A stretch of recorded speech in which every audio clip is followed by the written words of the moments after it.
koa amin'izany na mihinana na misotro ianareo na inona ataonareo dia atao voninahitran'Andriamanitra izany rehetra izany. Korintianina 1:10-1:30.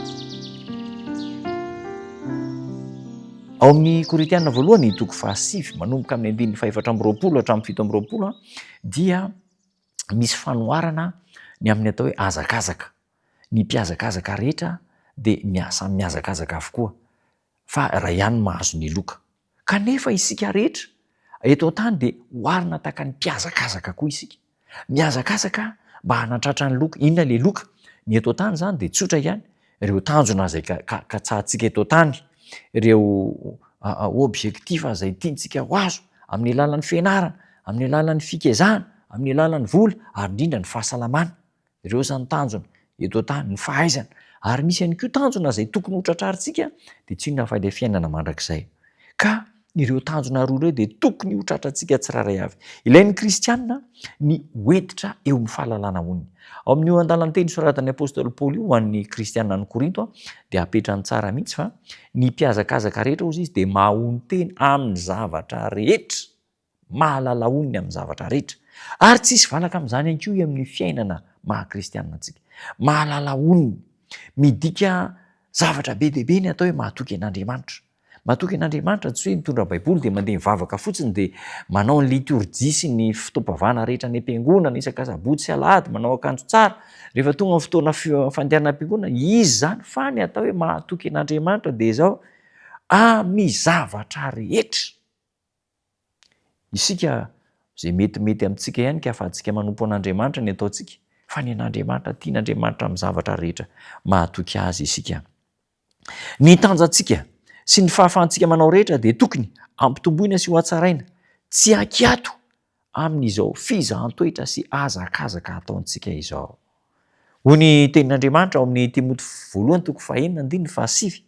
Timoty 2:5-7. Izao no ambaran'ny tenin'Andriamanitra: ny filana maro tsy misy antony sady mandratra, izay mandetika ny olona ao amin'ny fandriganana sy ny fahaverezana.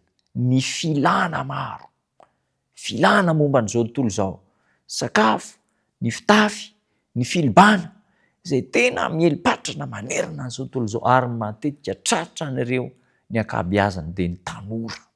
Tsy mahafehy tena amin'ny filana, amin'ny sakafo, fa dia manao izay danin'ny kibony. Oka halala honiny isika. Inona ny fahalalana honiny? Averiko indray mandeha izany ilay fahamaritana anankiroa. Ny fahalalana honiny dia izao: ny tsy fihinanana sy fisotroana izay tsy tokony hohanina sy tsy tokony hosotroina. Tsy voatery amin'ny lafin'ny sakafo ihany izany fa amin'ny lafin'ny fotoana ihany koa. Rehefa tonga ny fotoana ialana sasatra dia miala sasatra. Rehefa tonga ny fotoana iasana dia miasa. Ary amin'ny lafin'ny zavatra rehetra dia ilaina ny fahalalana honiny. Ny famaritana faharoa dia na dia amin'ireo zavatra tokony atao aza dia ilaina ny fahalalana honiny. Misy fetrany hatreto ihany. Aoka halala honiny amin'ny zavatra rehetra isika. Tafapetraka amintsika izany andalan-teny izany ny 4 androany ka iainantsika ny atao hoe fahalalana honiny, fahaizana mifehy tena amin'ny zavatra rehetra.